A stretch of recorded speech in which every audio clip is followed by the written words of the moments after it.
Für die EFDD-Fraktion redet jetzt Herr Farage. I've been wondering why David Cameron's been slashing our armed forces, won't commit to 2%, is happy for us not to be able to defend our islands. I think Mr Juncker's given us the answer. We're going to do it at an EU level. We're going to have a European army. Now, when I raised this last year with the Deputy Prime Minister, Liberal Democrat Nick Clegg, he said it was a dangerous fantasy to even talk about an EU army. I hope every Liberal Democrat voter has heard Mr Verhofstadt today, the leader of the European Liberals, crying out for militarisation at an EU level. Of course, the truth is, it's already happening. We already have a European Defence Agency. We already have EU battle groups on active service all over the world. We already have an EU Navy active against the Somali pirates, and who can forget Eurocorps here in Strasbourg last year, virtually goose-stepping that ghastly flag round the courtyard outside. And of course the Lisbon Treaty, Article 28, provides for all of this. Tony Blair was right. He said the European Union is not a project about peace, it's a project about power. And I think Mr Juncker is trying to seize on an opportunity. We ourselves in the European Union provoked the conflict through our territorial expansionism in the Ukraine. We poked the Russian bear with a stick, and unsurprisingly, Putin reacted. But this now is to be used as an opportunity to build a European army. And when? Mr Juncker, Mr Verhofstadt, I know that by heckling you increase your hits on YouTube, because otherwise nobody in Europe wants to listen to you, and the President really ought to let me speak. Einen Augenblick bitte. Einen Augenblick. Herr Farage, eine Sekunde bitte. Herr What I was making. Augenblick. Herr Verhofstadt, ich muss Sie wirklich bitten, sich zu mäßigen. Es mag ja sein, dass Ihnen die Rede nicht gefällt, aber wir als Demokraten hören auch ihm zu. Ja. Jetzt unterbrechen Sie nicht auch noch mich. Well, we certainly are Democrats, and we've never shouted you down, but you always try and shout us down. The point I was making is this. The opportunity is being seized, and Mr Juncker said we must convey to Russia that we are serious. Who do you think you are kidding, Mr Juncker? We do not want any part of an EU army, and I doubt the rest of the peoples of Europe do either. Thank you. Well, it's a bit of fun. So, Herr Farage, jetzt haben wir Ihnen ja Ihre Redezeit ausgedehnt, und den Herrn Verhofstadt haben wir auch wieder zur Vernunft gebracht. Wenn Sie aber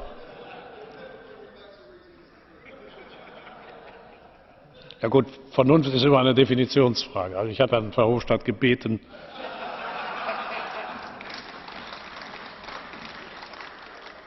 ich glaube, in meinen Augen zählen Sie nicht zur Expertengruppe bei der Vernunft, aber ich habe Herrn Verhofstadt gebeten, Sie wenigstens anzuhören. Ich hoffe, dass er das in Zukunft tut und Sie alle im Hause vorhandenen Flaggen würdigen, Ihre eigene und alle anderen hier anwesend, dann sind wir auch zufrieden. An den Herrn Farage nehme ich an. Mr. President, in fact, I would like to ask Mr. Farage, what do you think that we should have to do, Mr. Farage, when Russia, for example, is supporting with the most modern armaments, you know, the separatists?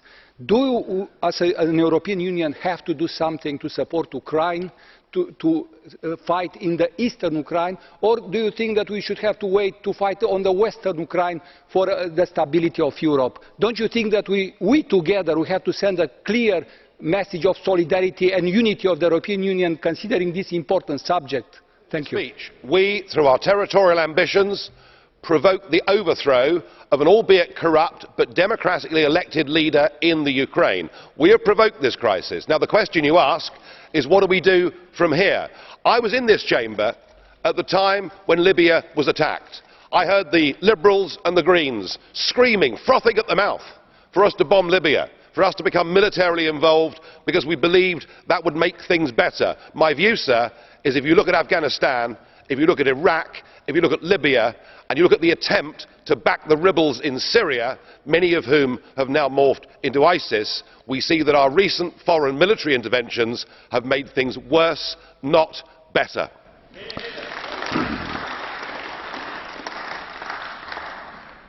Das Wort hat jetzt der fraktionslose Abgeordnete de Graaf. Die ECR-Fraktion, Herr Abgeordneter Fox. Thank you, President. Next week, the Council will discuss the crisis in Ukraine and the EU's plans for energy union. And the common theme between these subjects is Russia and the threat it poses. Russia is providing military equipment, financial assistance and troops to the so-called separatists in Ukraine, sparking a conflict in which more than 5,000 people have died. Mr. Putin talks peace, but at the same time his government is doing everything possible to prevent it. As the British Defence Secretary noted, he is behaving like a 1930s tyrant. In these circumstances, we must remain resolute. Should Russia not abide by the latest ceasefire, then we should increase sanctions further. And at a time when the solidarity and resolve of the NATO alliance is so vital, it is not helpful, Mr. Juncker, Mr. Verhofstadt, for you to start fantasising about an EU army. Mr. Putin also uses energy policy to threaten us, and here the EU can play a useful role. I welcome the Commission's plans on energy union. I want a continent-wide single market in both gas and electricity. This will increase competition, lower prices for consumers and businesses, and that will create the growth and jobs we all want. The EU needs to be in a position where it does not matter if Mr. Putin turns off the gas taps, because it can import as much gas as we need through our LNG terminals and transport it across the whole continent. That is real energy security. Thank you, President. Vielen Dank, Herr Fox. Herr Fox, es gibt eine Frage des Herrn Abgeordneten Carver an Sie. Bitte sehr. Thank you, Herr President. In English. Mr. Fox, it's often stated by the federalists in this place that one advantage of the European Union is it has kept the peace since 1945. Do you agree with me that Europe is possibly in a more dangerous precipice now than it has been since the end of that bloody war?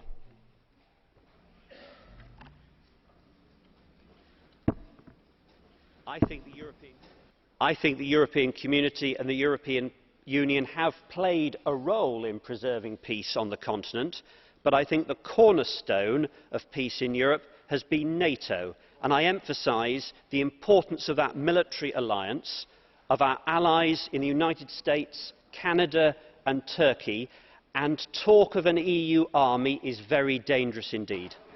Vielen Dank.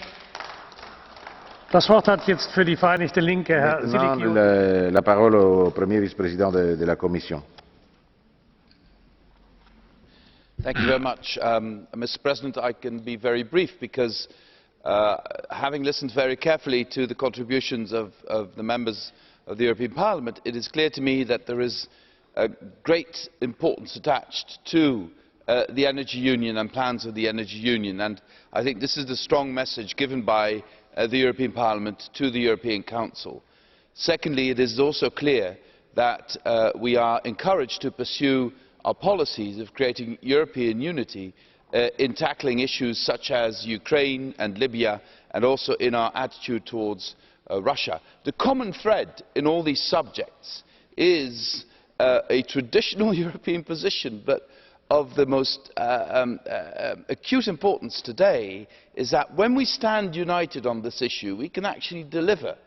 If we are divided, either on the energy union or on our foreign relations with other countries, we will open up the opportunity for those who want us to be divided, who want Europe to be weak, to exploit the differences between European nations. And I emphatically want to underscore that I cannot imagine that some people here would rather see the way countries are run like Russia by the Russian president than having Europe unite stronger in trying to tackle challenges to our democracy, to the way we have our society, by being divided. And I truly believe that European unity, both in terms of facing the necessity to create a sustainable society where we are less dependent on fossil fuels, where we are not in a position to be blackmailed by outside fuel providers, where we are able to create